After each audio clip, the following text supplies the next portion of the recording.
Bien. Perfecto.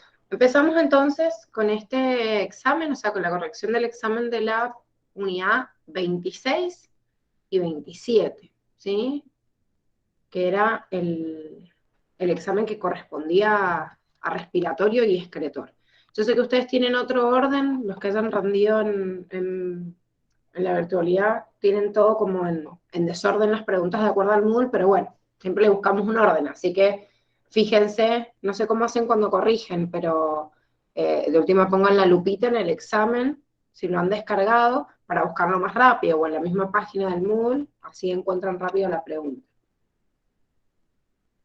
La que figura acá como pregunta número 1 dice, usted es médico de una obra social y estando de guardia un sábado de julio acude al domicilio de uno de los afiliados de dicha entidad. Al ingresar a la vivienda nota que el ambiente está demasiado cálido y le informan que la paciente es la abuela de la familia. María tiene 80 años y padece de hipertensión arterial desde hace más de 20 años y de diabetes mellitus tipo 2 aproximadamente hace 30 años, o sea que tiene dos patologías importantes, ambas correctamente tratadas y compensadas. En esta ocasión María presenta un cuadro de decaimiento, somnolencia y cefalea. Y a usted le llama la atención que la mujer de tez blanca tiene las mejillas rojas. Usted supone que la paciente padece una intoxicación por monóxido de carbono. Al respecto, marque la correcta. Bueno, primero los antecedentes que me dan son un poco para perderme. Si bien nos condiciona, obviamente, en cualquier otra, en una intoxicación, en cualquier otra patología, la diabetes mellitus tipo 2 y la hipertensión no tenían que ver con esto, pero sí esto de las mejillas rojas y el ambiente abombado nos da la idea de la conclusión que saca el médico.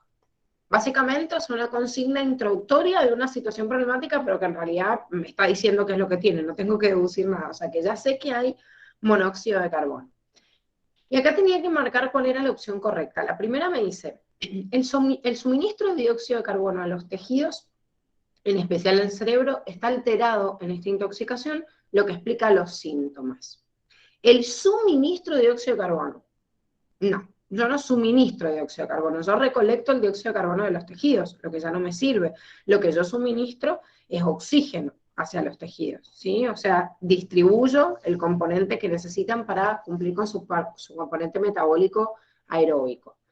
La OMS dice el monóxido de carbono forma una unión estable con el grupo hemo de la hemoglobina y no deja que el oxígeno se una a la misma. Si bien es verdad que el monóxido de carbono tiene una... digamos, una mayor afinidad por el oxígeno. No es que la agarra y no lo desprende el oxígeno. Tengo que bombearlo con más presión, pero si realmente tuviera una unión estable y no podría romperla, hasta que ese glóbulo rojo y su hemoglobina que está contenida en el medio no se muriera, entonces el monóxido de carbono no desaparecería, o sea que tendría 120 días esa hemoglobina pegada con el monóxido de carbono en esa unión estable y conclusión, o sea, la persona perdería la vida mucho antes que en un par de minutos. No tenía forma de repararlo, de hecho, porque una de las formas de reparar esta patología, o sea, esta intoxicación, es bombeando con oxígeno a más presión, aireando el ambiente y todo, y si no alcanzo, se le mete una mascarilla de oxígeno y lo desplazo. Por eso la correcta es la C, que dice el monóxido de carbono tiene mayor afinidad que el oxígeno por la hemoglobina, por lo cual pequeñas concentraciones de monóxido son capaces de saturar altas cantidades de hemoglobina. O sea, lo que sí hace la hemoglobina es priorizar el monóxido de carbono. Lo agarra y lo prefiere antes que al oxígeno, pero sí lo desplaza el oxígeno con elevada, sobre todo con elevada presión, que bueno, es equivalente a decir con elevada concentración. Si la persona no es tratada con dióxido de carbono a alta concentración rápidamente, puede morir, bueno, obviamente también se va a morir con dióxido de carbono. La diferencia es que justamente sea tratada con oxígeno. Pregunta número 2. Me dice, los tejidos que recubren las superficies internas y externas del cuerpo se denominan epitelios. Estos pueden desarrollar especializaciones y distinta configuración dependiendo del lugar en el cual se presentan. Con respecto a los epitelios del sistema respiratorio, podemos decir que, bueno, la primera me dice, las cavidades nasales tienen un epitelio plano, estratificado, queratinizado. La queratina, recuerden que está siempre presente en la epidermis, o sea que es externo, no lo tengo en ninguna cavidad interna. Y las cavidades nasales, si bien hay una pequeña porción que puede tener en la parte externa, que puedo considerar incluso parte de la nariz, ni siquiera de las cavidades nasales, como epitelio plano. Las cavidades nasales tienen epitelio cilíndrico, ciliado, pseudoestratificado, o al igual que la gran mayoría del epitelio respiratorio. La B me dice, los neumocitos tipo 1 forman la membrana de intercambio gaseoso y tienen una alta tasa de replicación celular. No, justamente no se replicaban. De hecho, cuando yo quiero un neumocito tipo 1, tiene que ser generado a partir del neumocito tipo 2. Y, como me dice acá, los neumocitos tipo 2 son los encargados de la segregación del surfactante pulmonar, que es lo que modifica la tensión superficial y hace que el alveolo no colapse. O sea, que no, al insuflar no quede adherido una capa del alveolo con la otra. Y la D me dice, el epitelio respiratorio presenta vellosidades en su membrana apical, y no son vellosidades, sino que son cilios que sirven para barrer. Las vellosidades sirven para aumentar la tasa de absorción y no es lo que necesito en este epitelio. ¿Hasta acá vamos bien? ¿O hay alguna duda? Sí, profe. Muy bien. En las cavidades nasales, ¿es epitelio estratificado entonces? Ay, no te escucho, Marti, perdón. ¿Es qué? En nasal, ¿es epitelio ciliado estratificado? Claro, es el epitelio cilíndrico, ciliado, pseudoestratificado. A veces no le digo cilíndrico y le digo solo ciliado, solo pseudoestratificado. A veces solo le dicen cilíndrico cuando está en la etapa de transformación, pero bueno, les digo porque el ejemplo sale en uno pseudoestratificado ciliado y en el otro dice cilíndrico, pseudoestratificado ciliado. Es como que el pseudoestratificado, de acuerdo a nuestra definición de tejido, no tenía una forma cilíndrica, pero tenía una forma irregular, pero en el epitelio respiratorio es como que tiende a ser más cilíndrico, por eso tiene ese nombre. La mayor cantidad de la cavidad nasal tiene ese tipo de epitelio.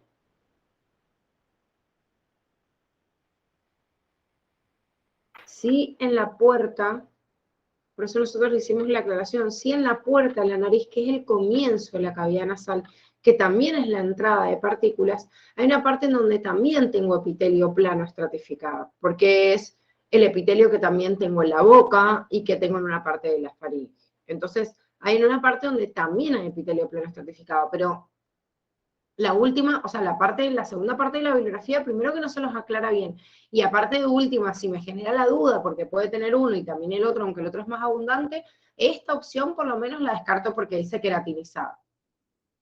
Ay, me fui para... lo descarto porque dice queratinizado.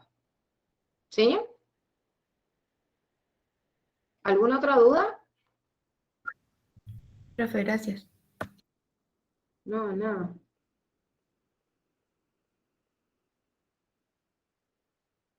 ¿No? Bueno, entonces vamos a la siguiente. Me dice, el bulbo raquídeo, en el bulbo, perdón, raquídeo se encuentra el centro cardiorrespiratorio que tiene influencia en la frecuencia respiratoria y cardíaca en base al procesamiento de la información que llega a sus receptores, que ya sabemos que son quimiorreceptores y presorreceptores. Respecto a los receptores que detectan la presión de oxígeno, de dióxido de carbono y protones, indique lo que considere correcto. En la primera me dice, los receptores centrales carotídeos son más importantes para la respuesta temprana, ya que tienen un tiempo de respuesta del orden de 7 segundos, y los receptores periféricos demoran más en responder, más o menos de unos 7 a 10 minutos. ¿Qué onda con esa opción? Bien, está al revés, ¿sí? Los receptores centrales, como tienen más tiempo para llegar, se encargan de respuestas que obviamente demoren más en procesar y por eso no da una respuesta como tan inmediata, ¿sí? Da una respuesta que se demora de 7 a 10 minutos, en cambio el receptor periférico trata de responder rápidamente. La B me dice los receptores centrales generan una respuesta de mucha mayor magnitud a los generales a los generados por los periféricos, que también está al revés, incluso no me pone ahí en las opciones quiénes son más sensibles a la presión de oxígeno y dióxido de carbono, pero en esto tiene que ver el tiempo en el cual yo voy a responder y el tipo de respuesta que voy a dar. Sí, es correcta la C porque me dice los quimiorreceptores periféricos son más sensibles a la caída del oxígeno. Sí, ahí estaba la diferencia arterial por debajo de los 60 milímetros de mercurio y en la segunda instancia al incremento de la presión de dióxido de carbono y el incremento de los protones o descenso del pH. Entonces, como a mí lo que más me preocupa es que me baje el oxígeno, es a lo primero que tengo que responder y por eso la respuesta es más intensa y más rápida. ¿Sí? Entonces, por eso la respuesta es de mayor magnitud en los receptores periféricos y se responde más rápido, porque es más sensible al oxígeno y es más peligroso.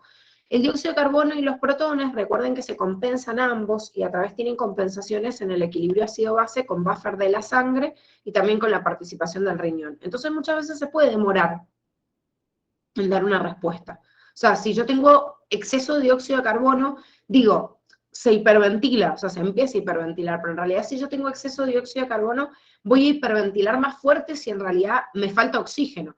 Pero si yo tengo exceso de dióxido de carbono, pero el parámetro de oxígeno no está mal, no voy a hiperventilar tanto. En la sangre va a tratar de acomodarse con el buffer, por eso la respuesta es más intensa con el oxígeno, porque nadie más compensa el oxígeno que el sistema respiratorio. En cambio, el dióxido de carbono, al transformarse en bicarbonato, no solo es compensado el exceso de dióxido de carbono por el sistema respiratorio, sino que también lo hace el renal, como hemos visto. Y en la D me dice un descenso en la presión de oxígeno o un aumento de la concentración de protones genera hipoventilación, que bueno, es obviamente al revés. Pregunta número 4. Usted se encuentra de guardia en el hospital Humberto Notti y recibe a Santino, un niño de 5 años que ha ingerido por error, según el relato de sus padres, altas dosis de ácido acetil salicílico, ¿sí? Que es aspirina o en un niño generalmente las aspirinetas.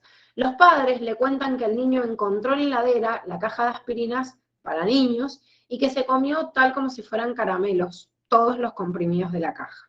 Como es de esperar, Santino desarrolla una disminución del pH, o sea, una acidosis, y tenemos que marcar la opción que consideramos correcta con respecto a esto.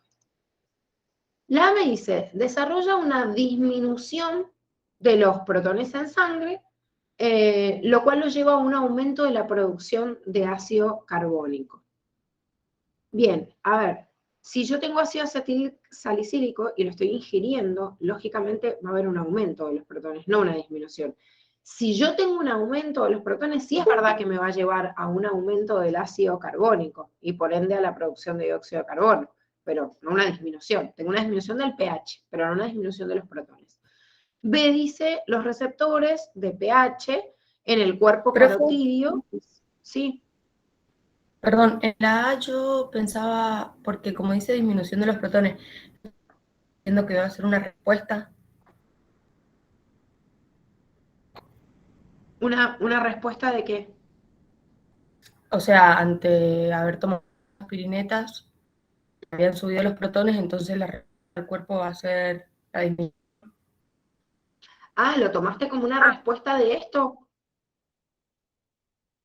En realidad terminé marcando bien, pero me había dado duda entre esas dos. O sea, entre la A y la Bien, otra. bueno, si yo digo desarrollo una disminución del pH, es una acidosis, puede ser que me preguntaran qué pasa después de que compense. Pero no me está diciendo esa la pregunta, me está diciendo, mira, yo ahora tengo un niño intoxicado que tiene obviamente un aumento de los protones en sangre, es una disminución del pH.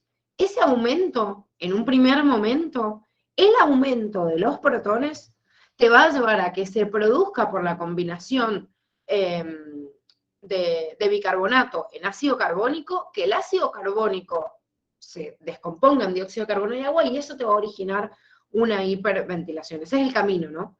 Entonces, si yo te digo, desarrolla una disminución de los protones, lo cual lo lleva a un aumento del ácido carbónico, no, porque en realidad esta persona tenía un aumento de los protones que se combina con más cantidad de ácido carbónico, que puede ser que aumente la producción de ácido carbónico para tratar de neutralizarlo, eso produce más dióxido de carbono, el dióxido de carbono se libera por hiperventilación y después de eso recién disminuye los protones.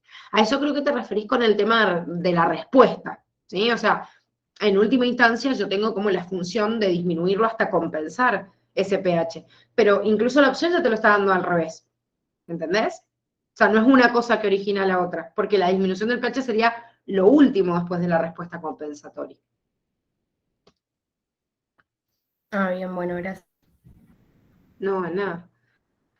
Bueno, la B me dice, los receptores de pH en el cuerpo carotídeo y centrales, o sea, los bulbares, reconocen dicha alteración y conducen a una disminución de la frecuencia y profundidad respiratoria, o sea, hipoventilación. No. Si tengo pH elevado, tengo que liberarlo, o sea que como acabamos de decir, al combinarse, van a llevar como consecuencia el aumento del dióxido de carbono y esto va a llevar a una hiperventilación. Entonces, la hiperventilación es la que después permite compensar la respuesta. Por ende, la D también está mal porque me habla también, se desarrolla una hipoventilación para aumentar la concentración de dióxido de carbono en sangre. No, eso sí yo tendría una alcalosis. Y no como en este caso una acidosis. ¿Se entendió? ¿O quedó alguna duda? No. Bueno, bien. 5. Entendiendo el principio de movimiento de gases, ¿qué sucedería con una botella vacía que es cerrada herméticamente en Mendoza y reabierta en la cima de la Aconcagua? Bueno, lógicamente, en este caso la botella va a tirar, ¿sí? Tirará el aire, dice que tiene adentro, es como que lo va a expulsar. ¿Vieron cuando abren una botella como cuando tiene gas que hace, como que estalla o hace... de la misma manera, aunque yo la haya cerrado simplemente y no haya metido nada adentro que pueda tener o que pueda generar esa presión, la botella le va a pasar esto porque la presión que tenemos en Mendoza es mayor que la que hay en altura, en el Aconcagua o en cualquier lado en altura. Entonces, como tengo menos presión, la botella quedó cerrada con el aire que nosotros teníamos en ese lugar. Entonces, por eso hace ese ruido. Y eso es lo que pasa con nuestros oídos cuando nosotros subimos a la montaña y por eso sentimos que nos quedamos como sordos cuando estamos apunados, porque el aire que quedó dentro del oído medio tiene una presión mayor que la que nosotros estamos, la que hay en el medio en altura. Entonces, el oído tiene, a través de la trompa de Eustaquio, que igualar la presión con el medio, por eso uno abre, bosteza, mastica chicle, lo que sea, hasta que le da el tiempo de igualar la presión, y ya cuando está igual que en el entorno, uno escucha bien, porque estamos en igualdad de presión en el oído que en el medio. 6. Un hombre tiene un ataque de pánico, por lo que comienza a respirar de forma muy rápida y poco profunda. Y me dice, marque lo correcto. La primera me dice, su volumen corriente se mantiene. No, si yo estoy justamente, como me está diciendo, una respiración rápida, poco profunda, o sea, no muevo tanta cantidad, pero en realidad estoy haciendo una respiración rápida, voy a tener un aumento. Entonces, seguramente si estoy respirando más rápido, voy a meter mayor cantidad de aire por tiempo y el volumen corriente, que era la cantidad de volumen que nosotros metíamos en cada uno, va a disminuirse si es poco profunda, pero a lo largo de todas las respiraciones en un minuto, quizás el volumen total aumenta. Y eso es lo que pasa cuando uno respira como agitado. Está usando los intercostales internos para aumentar la velocidad de respiración. Los intercostales internos, ¿por qué esta opción está mal?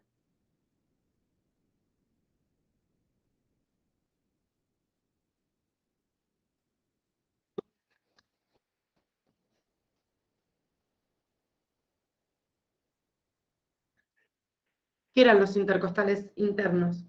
¿Qué tipo de músculos, obviamente, dentro de la respiración?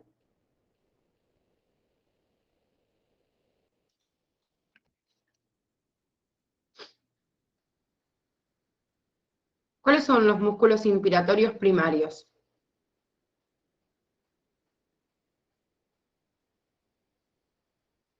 Los que generan cualquier inspiración-expiración. ¿No se acuerdan? El diafragma y los intercostales externos se consideran como componentes de la inspiración y expiración normal, ¿sí? Los intercostales internos, los escalenos, a veces contamos hasta el dorsal, el esternocleidomastoideo, o sea, un montón de músculos accesorios se ponen en juego cuando uno hace una inspiración profunda. Eso quiere decir que inspiro profundamente para meter gran cantidad de aire. Si yo estoy respirando de forma cortita, ¿sí? Como me dice, con poca profundidad, no estoy usando músculos secundarios, por eso esa opción está mal, ¿sí? Porque estoy aumentando la velocidad de la respiración, pero no estoy aumentando la profundidad, que es en el cual, cuando yo hago inspiraciones profundas, cuando utilizo los músculos accesorios, ¿sí? De la respiración. Por eso justamente esa opción está mal. La SEM dice su volumen muerto aumentará, que es el volumen que queda dentro del pulmón, y no. O sea, el volumen muerto siempre es el mismo, por eso se lo llama muerto, así que va a quedar igual.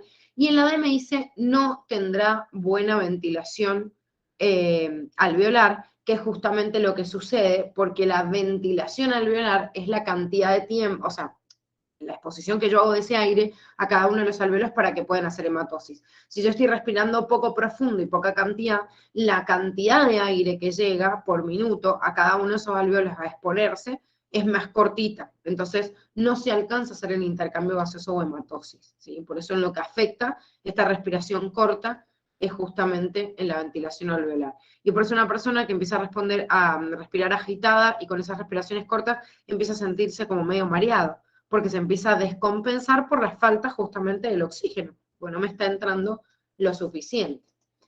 7. ¿Qué situaciones van a desplazar la curva de disociación de la hemoglobina hacia la izquierda? Y tenemos que marcar lo correcto. La primera me dice, aumento de temperatura, aumento de pH y disminución del dióxido de carbono. A ver, esperen, ordenémoslo. Si me está diciendo que la curva se está desplazando hacia la izquierda, ¿qué quiere decir? O sea, que la hemoglobina tiene más o menos afinidad. Menos.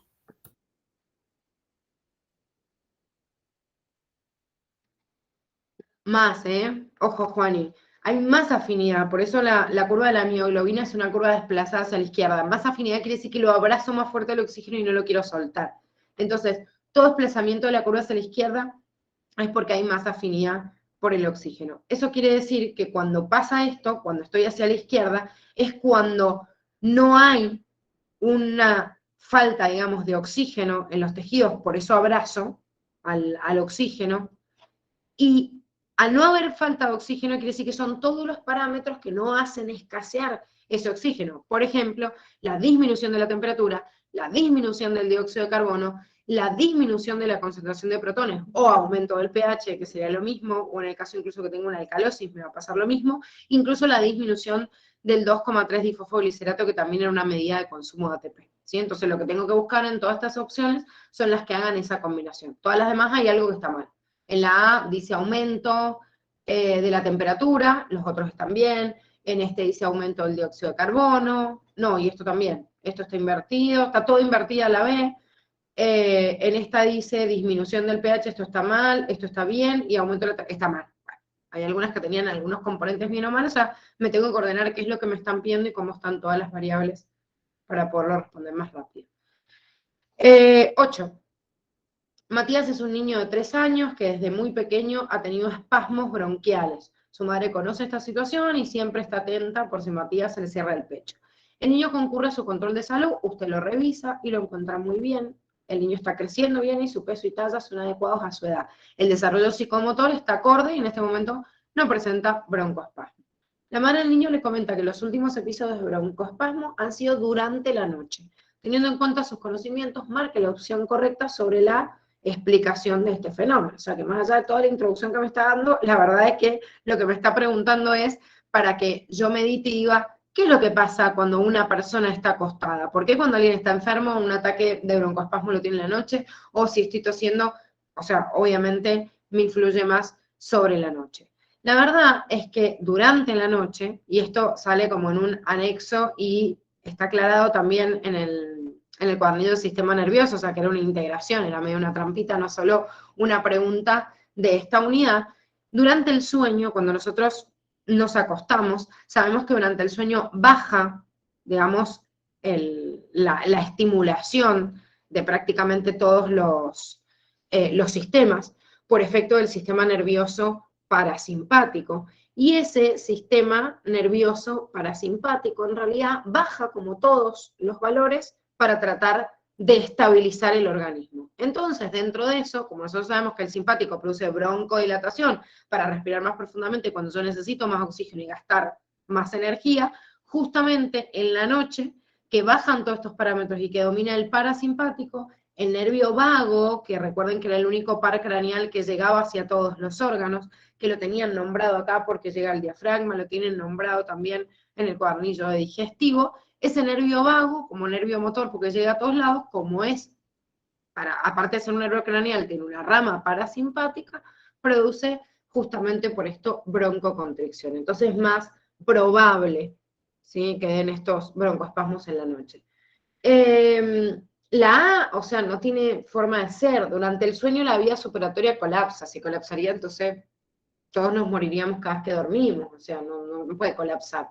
B, durante la noche predomina el tono simpático que ocasiona broncoconstricción. Ya, si leen esto, por ejemplo, ponerle que no se acordaran del nervio vago o qué es lo que pasa en el sueño, pero nunca voy a suponer, o ya la B me está tirando como para dónde va la pregunta, nunca voy a suponer que si estoy durmiendo va a dominar el tono simpático. Sí, qué acción me voy a preparar si estoy justamente durmiendo, y lo que se hace es todo lo contrario. Entonces, no puede dominar el tono simpático y en su efecto, la relación también está mal, porque el tono simpático producía broncodilatación y no broncoconstricción. Entonces, estas que son opuestas, por ahí nos ayudaban también a descartar. Y la 6, durante el sueño, la frecuencia respiratoria disminuye, ya que disminuyen los requerimientos basales de oxígeno.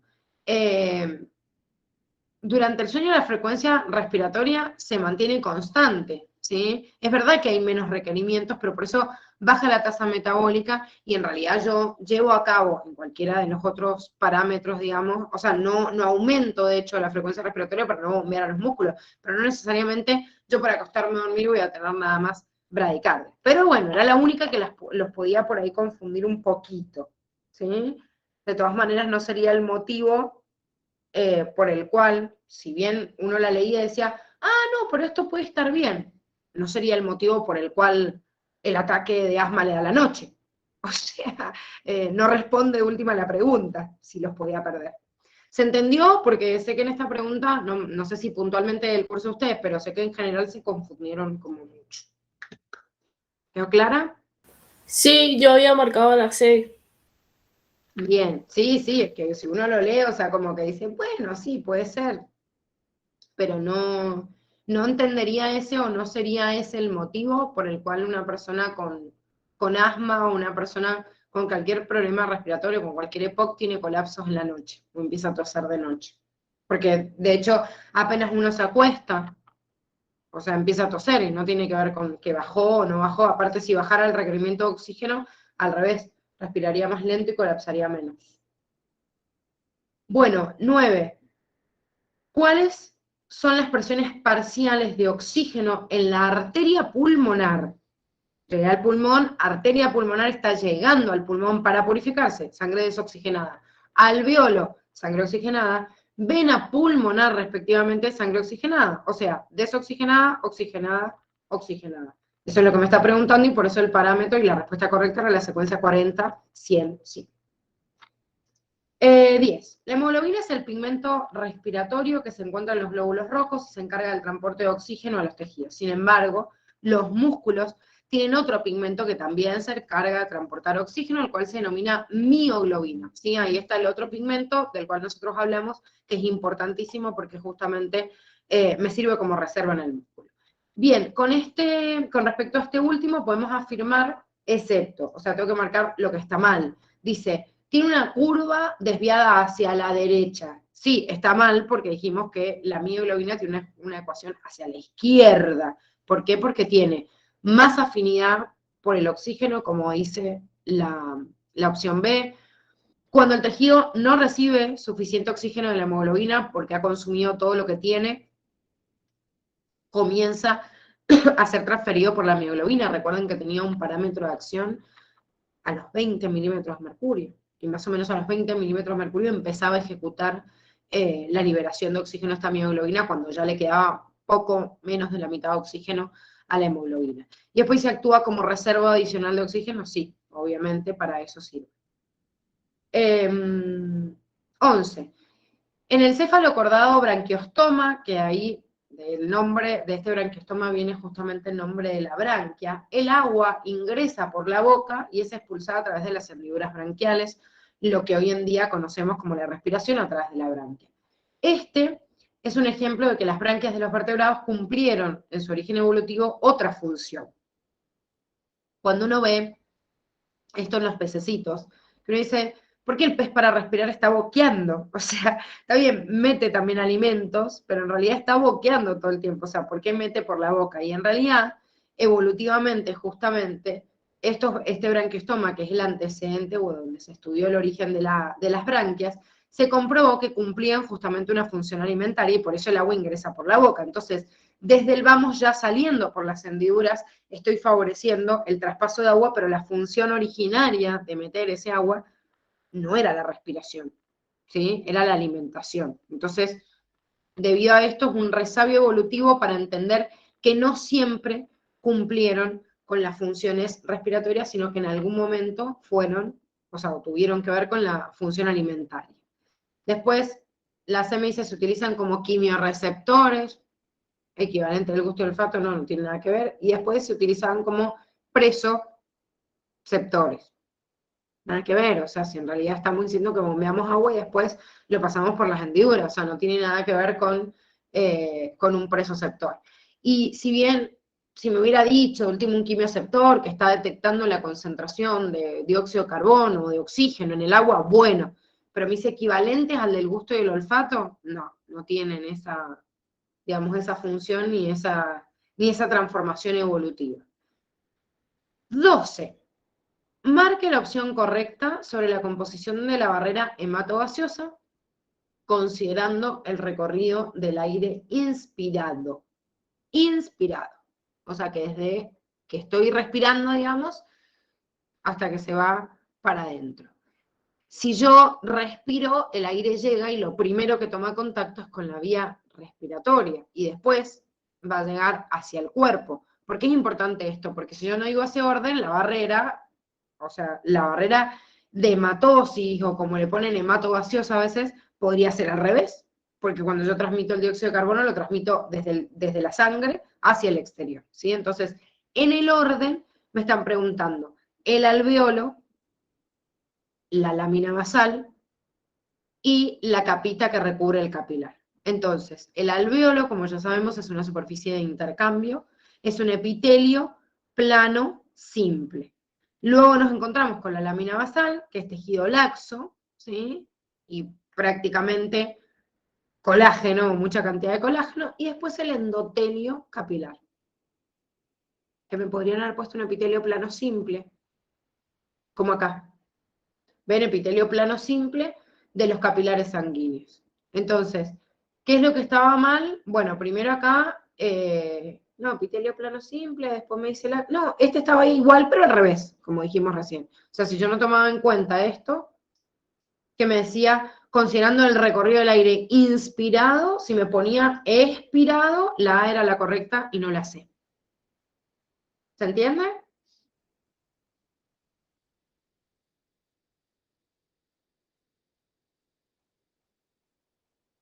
¿Sí? Sí, Bueno, 13. Bien, gracias, Luli. 13. Los órganos respiratorios tienen como función permitir el paso del aire para que lleguen a los alvéolos y puedan producirse el intercambio gaseoso. Sin embargo, se encuentra también dentro de este sistema de órganos encargado de la fonación. Respecto a las cuerdas vocales, que son las responsables de esta fonación, marquemos la opción correcta. Las cuerdas vocales son 4 en total, 2 derechas y 2 izquierdas. ¿Qué pasa? ¿Está bien o está mal esto?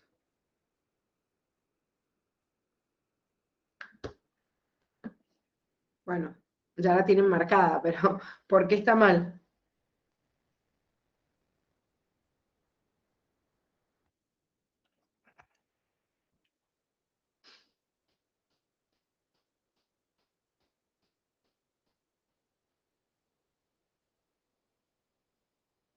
Porque no son dos derechas y dos izquierdas, sino que son dos superiores y dos inferiores. Sí, pero una estaría como a la derecha y otra a la izquierda, ¿eh? Ojo con esta, porque en realidad si yo la leo así, uno siempre trata de buscar lo más correcto, lo más incorrecto. La verdad es que las cuerdas vocales son 2 nada más, no son 4, porque son las cuerdas vocales verdaderas, una derecha y una izquierda, son bandas tendinosas que tienen la base muscular, pero es un tendón que se une, por eso cuando yo hago una rinofibrolaringoscopía las veo de color bien blanco.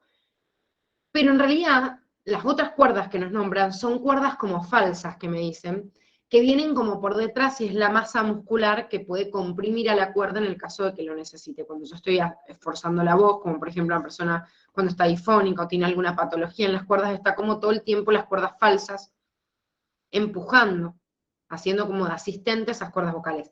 Pero no se las considera realmente cuerdas vocales. O sea que lo que está mal es la cantidad, porque si yo digo las cuerdas vocales, las que tocan y llevan a cabo el proceso de la fonación, son 2, la cuerda derecha e izquierda. Las otras serían como cuerdas secundarias o cuerdas falsas o cuerdas que les llaman no verdaderas. Pero bueno, digo, la tomo como real o no. Si sigo leyendo, trato de ver a ver si hay alguna más correcta, porque es dudosa, pero ese es el motivo por el cual la opción A está mal. La B me dice anatómicamente las cuerdas vocales se localizan en los primeros anillos traqueales, y esto está mal porque ¿a qué altura está?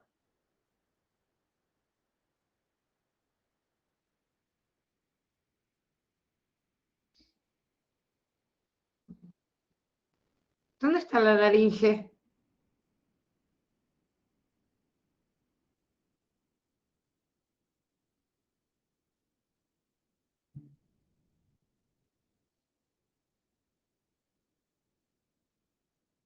¿Dónde está la laringe, chicos?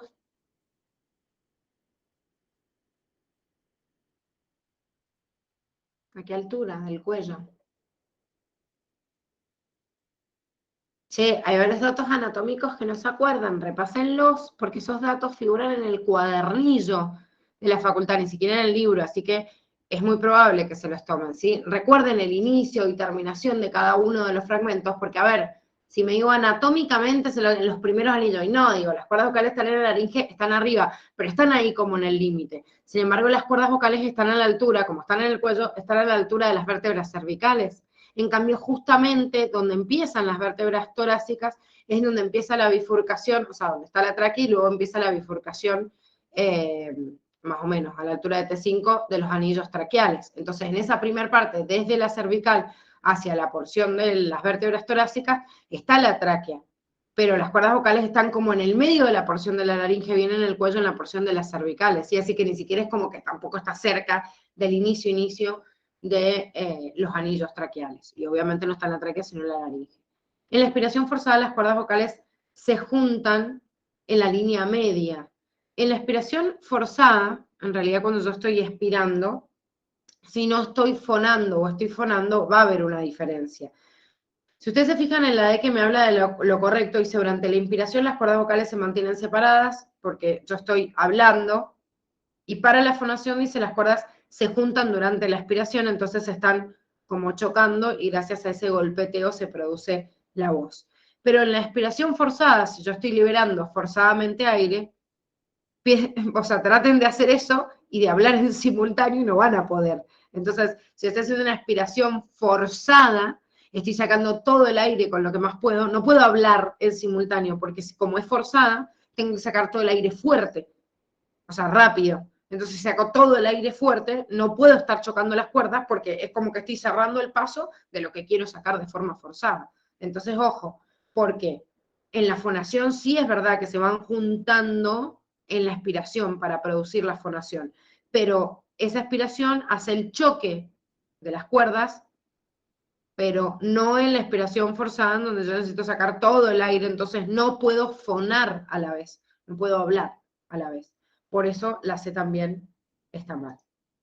14. ¿Cuántos bronquios segmentarios tiene el pulmón derecho e izquierdo? Bueno, este era un dato numérico nada más, los segmentarios son los secundarios, o sea, los que vienen después, obviamente, de los lobares o primarios. Entonces, tengo que acordarme siempre que del lado derecho, que tengo más que del lado izquierdo, debido a que mi pulmón derecho es más grande, tengo 3 primarios y 2 secundarios, y los lóbulos segmentarios o secundarios son 10 del lado derecho y 8 del lado izquierdo. ¿Sí? Que fíjense cómo me lo preguntan, por eso este era incorrecto, porque me dice respectivamente. Bueno, 15. Nos queda medio examen. Bueno, vamos a meter un poquito la pata en el acelerador, igual cualquier cosa me frenan para llegar a corregir todo. Martín es el estudiante de la carrera de guía de alta montaña. Bueno, me está hablando de un ascenso, de la cantidad o la diferencia de los metros, y dice, a medida que va subiendo Martín comienza a sentirse mareado, sus compañeros notan que está confuso, hiperventila algunos minutos y luego se desmaya. Entonces tengo que ver cuál puede ser la opción correcta. Me dice, el cuadro se debe a una disminución del porcentaje de oxígeno del aire ambiental. Esto está incorrecto porque el porcentaje del aire no varía, o sea, el 21% que yo tengo de oxígeno está siempre. O sea, está en el nivel del mar, en la montaña, no sé, en Mendoza, en Buenos Aires, donde se les cante. O sea, el porcentaje siempre es el mismo, porque es una constante. Lo que va a variar es la concentración en base justamente a la presión total que haya de gases en ese lugar. ¿Sí? Ojo, porque no me está preguntando porcentaje. Dice, el desmayo se produce por un aumento de la presión de dióxido de carbono. No, el desmayo no se produce por eso. El desmayo se produce por falta de oxígeno. El aumento de la presión de dióxido de carbono genera hiperventilación, para yo tratar de despejarlo en sangre por el sistema buffer que ya vimos. Pero cuando yo me desmayo es porque no le está llegando suficiente oxígeno al cerebro y por eso nos caemos rodando al suelo, ¿sí? No por el exceso de dióxido de carbono, son dos cosas distintas. Por más que estén atados en un mismo evento, son dos cosas distintas. El cuadro se debe a una alteración de la ventilación. No, el pibe está hiperventilando, pues no le queda otra, porque le está llegando menos oxígeno y se está acumulando dióxido de carbono. Pero es que esté hiperventilando y debido a eso se ocurre el trastorno, para que me diga que el cuadro es una alteración producto, ¿sí? de la ventilación, que es la mecánica respiratoria del pulmón y de los músculos para producir inspiración y expiración. Bueno, y la D me dice, el cuadro se debe a que en altura disminuye el dióxido de carbono del aire ambiental con conservación del porcentaje de oxígeno.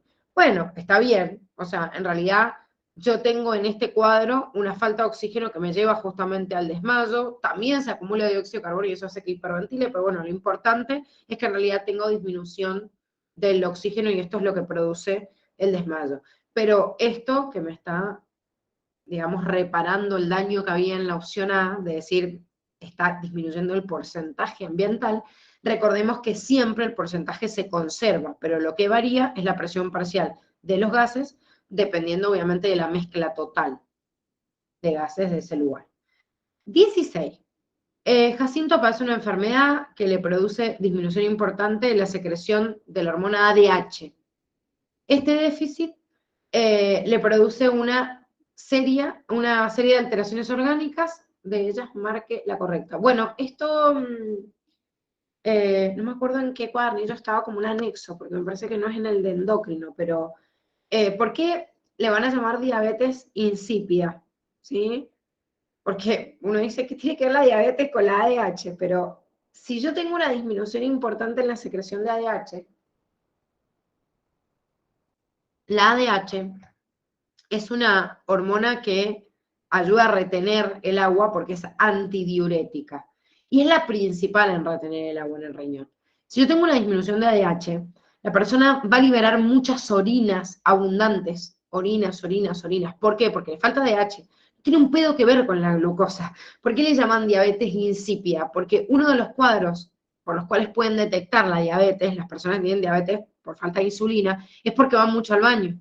Van mucho al baño porque al tener mucho azúcar, el azúcar retiene mucha cantidad de agua en el sistema circulatorio y aparece obviamente en la orina glucosuria elevada también. Entonces es diabetes sacarínica porque hay mucha orina y con mucho azúcar en orina. Esta le llaman insípida. Yo no sé si a alguien se le cruzó tomar orina y decir, esta está sacarínica, o sea, tiene sabor dulce y esta es insípida, pero el nombre viene de ahí, ¿sí? O sea, de que uno de los signos más importantes es que la persona está como orinando un montón. Entonces le llamo insipia porque no tiene sabor, pues en realidad no tiene glucosa para diferenciarla de un diabético que sí libera mucho, ¿sí? Por eso se le llama de esta manera, pero nada que ver, o sea, con el páncreas ni nada, por ahí los confundía el término, pero como me dice la consigna, hay una disminución del ADH. Entonces, para que ya me olvidé que me preguntaba, este déficit le produce una serie de alteraciones. Bueno, estoy liberando mucha cantidad de agua, ¿qué consecuencia voy a tener? La primera me dice aumento de la presión arterial sistémica. No, todo lo contrario. Si tengo disminución del volumen plasmático, tengo disminución de la presión. Disminución de grandes cantidades de agua desde el túbulo contorneado distal hacia el fluido intersticial. No, pero si hay una gran difusión desde el túbulo contorneado distal hacia el fluido intersticial, quiere decir que se reabsorbe. Y eso es lo que pasa cuando hay ADH. Lo que tiene esta persona es falta de ADH. Entonces no puedo reabsorber, ni desde el túbulo distal, ni del contorneado, ni del último, el colector. O sea, en cualquiera de los dos, no importa, me pone este tramo, pero en cualquiera de los dos será igual. Aumento de la reabsorción de agua a nivel del conducto colector, no, esto otra vez es por exceso de ADH, no por falta. Y justamente el motivo por el cual le llamamos a esta diabetes insípida, excreción de orinas hiposmóticas con respecto al plasma y además muy abundantes. Hiposmóticas porque libero mucha cantidad de agua, o sea, pierdo agua todo el tiempo. Entonces estas personas, todo lo contrario, tienen riesgo por ahí no de aumento de presión, sino de disminución de la presión, que les den cuadros hipotensivos o un cuadro de, por ahí de deshidratación porque no llega bien la distribución del agua a los tejidos, ¿sí? Entonces tengo que estar reponiendo obviamente todo el tiempo el agua que está perdiendo y medicarlo, obviamente. 17. El 10% de los casos de hipertensión arterial son de causa renal, o sea, algo raro. Eso significa que el riñón sería el responsable del aumento de la presión arterial. Esto podría deberse a qué? Ojo, porque si yo tengo un problema a nivel del riñón, es como raro, porque es como una hipertensión, pero enmascarada, por eso le dice el 10% de los casos de la hipertensión, porque en realidad aumenta la presión en respuesta de lo que está haciendo el riñón. ¿Qué secretaba el riñón cuando detectaba una hipotensión?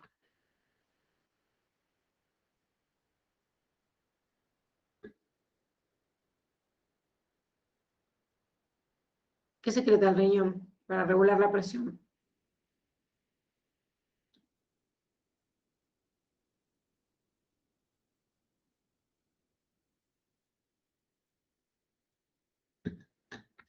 No. La renina, ADH, acuérdense que lo libera el hipotálamo. ¿Qué, Martín? No te escuché. renina, Renina. ¿Y qué hace la renina? activa a la angiotensina. ¿Cómo? Va a activar a la angiotensina. Bien. ¿Y de ahí? O sea, no a la angiotensina, va a producir angiotensina, porque activa la angiotensinógeno. ¿Y de ahí? Y ahí es para el sistema renina-angiotensina, eso, ¿no? Renina, Para, angiotensina, aldosterona. Bueno, ¿y qué pasa con esa aldosterona? ¿Qué hacía?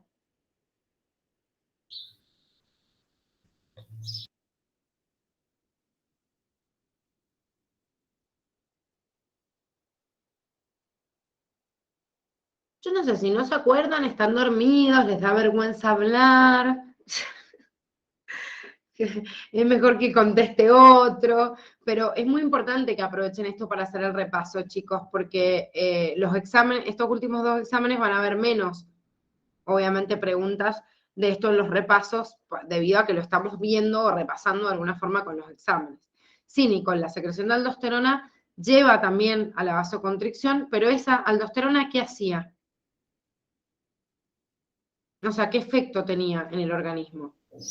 va a aumentar la presión. Aumenta la presión. Cuando la renina sensa una baja de presión, aumenta la presión, secretando aldosterona y además la angiotensina 2 es un vasoconstrictor. Es tan importante el sistema renina-angiotensina-aldosterona que el riñón, si se ensara mal porque tiene un problema, por eso les dice el 10% de los casos de hipertensión es de causa renal, si el riñón está fallando porque tiene algún problema en la arteria renal y le llega mal, o sea, le llega mal la circulación sanguínea, quizás todo nuestro cuerpo está contento y feliz con la presión que tiene, pero justo en el riñón, porque hay una falla renal, le llega menos presión, porque la falla está en la arteria renal.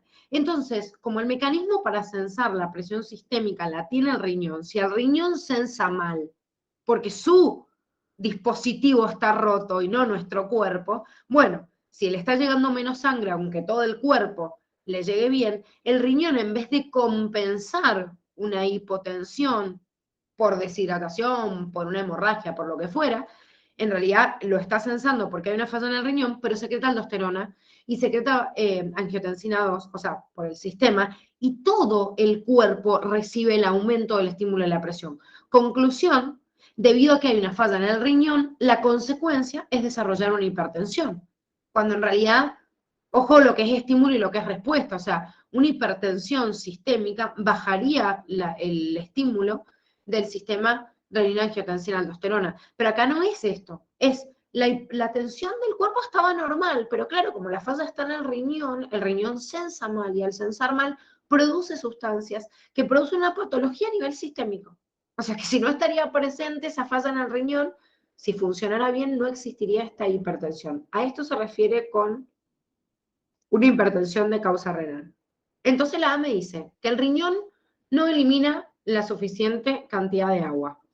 No, justamente eso no sería el problema de una hipertensión porque en realidad no tiene la capacidad de censarlo. Por eso les dije qué es lo que secreta el riñón. O sea, el riñón secreta más o menos agua por efecto de otras hormonas. Llega más ADH, llega menos, llega más aldosterona, menos. Pero si yo estoy produciendo una hipertensión, no va a ser porque el riñón, si hay una patología renal, sea por la ADH. No, porque ahí la patología tendría que estar en las glándulas que lo produce. ¿Y quién produce, en realidad, si hay una causa renal, el factor que está ocasionando esto? El riñón. ¿Y qué secreta el riñón? Bueno, secreta renina, calcitriol, que no tiene un pedo que ver con esto, y eritropoyetina, que tampoco, ¿sí? O producir un montón de aumento del glóbulo rojo, pero no me va a producir una hipertensión porque aumente tanta la viscosidad, o sea, la eritropoyetina tampoco va a tener influencia directa. Después dice que hay algún problema en la vascularización renal que genera el aumento de la producción de renina, es lo único que podría producir, en este caso, un aumento de la hipertensión, que el riñón es insensible al FAN. El FAN, que es el factor natriurético auricular, secretado por el corazón, llevaba al proceso de natriuresis. El proceso de natriuresis, si yo digo si el riñón es insensible al FAN, puede ser que yo inhiba el proceso de natriuresis debido obviamente a una insensibilidad al FAN. Pero que esto me llega a causar una hipertensión es lo que nos tiene que hacer ruido, porque esta era la opción más difícil, digamos, de entender, porque en realidad la principal causa de una hipertensión sería la retención de agua, o sea, un aumento de la concentración, qué sé yo, de ADH, o sea, que es la principal en la que forma el volumen de orina y que puede influir en la volemia. Pero el FAN en realidad va a tener un efecto sobre, o sea, por la presión se va a secretar. Si es insensible, no se va a generar la hipertensión porque hay una insensibilidad en el riñón. Porque si es insensible y no responde ese factor, cuando empieza a haber mucho FAN en sangre, el corazón lo deja de secretar y lo regula por otro medio, porque no es principal en el control. Y en la ADM dice que el riñón es muy sensible a la ADH. Si el riñón fuera muy sensible a la ADH, o sea, y esa hormona antidiurética, abriría en realidad los canales, pero al ser muy sensible, justamente, en vez de retener, liberaría mayor cantidad de orina para tratar de liberar las orinas hipertónicas y no voy a producir un proceso de hipertensión, sino de hipotensión, ¿sí? También, esta pregunta era bastante como complicada y era para pensar, pero tenían un caso en la bibliografía que les hablaba de la hipertensión por causa de renina. O sea, más allá de las vueltas que podían dar, tienen el concepto teórico de que la falla renal puede producir hipertensión. El riñón es un órgano que se encarga de regular el medio interno y controlar la presión arterial, entre otras funciones.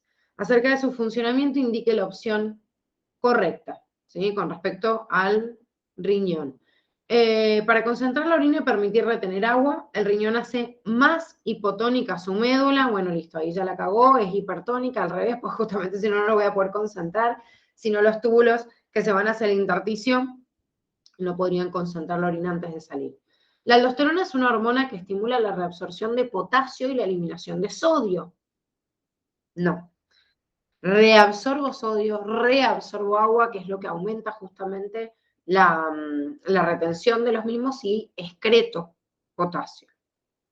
Está al revés. Esto está bien, regula el volumen plasmático, pero está al revés la función de la aldosterona. Sea una disminución congénita o adquirida del diámetro de la arteria renal, puede ser causa de hipertensión arterial. Otra vez encima me habla, esta pregunta era como medio regalo de la anterior, porque me está hablando el caso específico de cuál sería la causa de hipertensión arterial, que es la llegada de menor cantidad de sangre. Y por eso la renina dice, che, tengo que salir a la circulación y aumentar todo este sistema porque me está llegando poca cantidad de sangre, ¿sí? Pero el problema es que no le está llegando buena sangre desde la arteria renal, no, un problema sistémico. Y la dice, el riñón tiene función endocrina, por ejemplo, ante un aumento de la presión sanguínea, secreta renina, que cataliza la conversión de angiotensinógeno en angiotensina, bueno, y llego a la producción y liberación de... por la secreción de eritropoyetina también. Ahora, ante el aumento de la presión sanguínea, no voy a secretar renina porque la renina aumenta la presión. Entonces, primero es ante la disminución. Si ante una hipoxia renal, que me llegue menos presión sanguínea, que me llegue menos oxígeno, sí es verdad que voy a secretar eritropoyetina. O sea que esta segunda mitad sí estaría bien. Pero esto de la renina, que tiene que ver con lo que hemos estado hablando, trata de compensar justamente la secreción de una sustancia que logre compensar la presión y aumentarla. Entonces, si aumento la presión, el estímulo tiene que ser algo que la haya disminuido. 19. La nefrona es la unidad fundamental del riñón que permite la formación de la orina, luego un proceso de filtración, reabsorción, secreción, excreción. Como sabemos, una vez producida la filtración, el líquido filtrado preorina comienza a avanzar a lo largo de los túbulos y la composición va cambiando. Bueno, ¿qué podríamos decir de este proceso? Si se le suministra a una persona un estimulador de la ECA, o sea, la enzima convertidora de angiotensina, se inhibirá la producción de angiotensina 2, lo que estimulará la liberación de ADH y provocará que el túbulo colector se vuelva permeable al agua. A ver, si le suministro ECA, la ECA es la enzima convertidora de angiotensina, ¿sí? Entonces, si le suministro, estoy aumentando la producción de angiotensina 2, no disminuyéndola. Y me dice, lo cual va a estimular la liberación de ADH. La ADH es antidiurética, o sea, absorbe mayor cantidad de agua y es estimulada cuando ha bajado la presión, no cuando aumenta. Sí es verdad que si algo inhibe la producción de angiotensina 2 va a estimular la ADH, pero no es verdad que eso lo va a producir el aumento de un estimulador de la ECA, o sea, ya ahí rompí el esquema de lógico. Uy, me salté. B, el transporte activo de sodio se produce en el túbulo contorneado proximal y distal y en la rama ascendente de la sangre, que está perfecto. El transporte activo me está nombrando. Por eso esta era la que tenían que marcar. Fíjense después dónde están las flechitas rojas en el esquemita ese en el que tenían de Curtis o en el otro, para marcar bien cuándo es activo y cuándo es por difusión. Si una persona presenta una insuficiencia renal en forma permanente, tratará de compensar dicha alcalosis mediante una hiperventilación, lo que disminuirá la concentración de dióxido de carbono y así va a aumentar el pH. Si la persona sufre una insuficiencia renal permanente, obviamente le va a pasar un montón de cosas, ¿sí? Va a retener un montón de componentes también tóxicos y por eso va a tener que requerir quizás a diálisis o algo para compensarlo. Pero si me está diciendo que tiene una deficiencia renal, me dice, tratará de compensar dicha alcalosis. Ponele que no sepa qué carajo pasa si falla el riñón, porque en realidad lo que pasa es que se empiezan a retener protones. Pero igual, si hubiera una alcalosis, no la voy a compensar por hiperventilación. Sería una acidosis la compenso por hiperventilación. O sea que por más que no tuviera ni idea, igual la lógica de alcalosis y hiperventilación no puede ser lógica y por eso la descarto. Y D dice, si un individuo presenta una deficiencia respiratoria, la orina tendrá mayor contenido de hidrógenos, por lo que su pH será menos ácida. Bueno, si tengo una deficiencia respiratoria, retengo mayor cantidad de dióxido de carbono, por ende voy a producir mayor contenido de hidrógeno, hasta acá vamos bien, pero el aumento del contenido de hidrógeno obviamente disminuye el pH y no lo aumenta, así que no será menos ácido, va a ser más ácido. 20. El control de la pérdida de agua por la orina es un mecanismo importante para mantener el equilibrio hídrico del organismo. Bueno, me habla de los animales terrestres. Esta concentración en su parte más superficial, ¿a qué se debe? ¿Sí? Si ustedes se fijan, en realidad, ¿cuál sería como el motivo de la concentración y este gradiente osmótico y el motivo por el cual yo tuve que armar un sistema evolutivo que generara el ahorro de agua? No hubiese existido otra que no fuera concentrando la cantidad de iones que hay en la médula. Entonces la médula se vuelve sumamente hipertónica, la anatomía renal hace que, porque a ver, la anatomía renal existe antes de que existiera la concentración en la médula, porque esto no existe en los peces, por ejemplo. Los peces de agua dulce no tienen que tener una médula renal hipertónica, sí. Sus orinas, de hecho, son hipotónicas. Entonces, la concentración de la médula hizo que evolutivamente se modificara esta nefrona y se pueda exponer, digamos, esa parte más interna para que después se pueda generar una orina sumamente hipertónica. Pero alguien tiene que generar eso.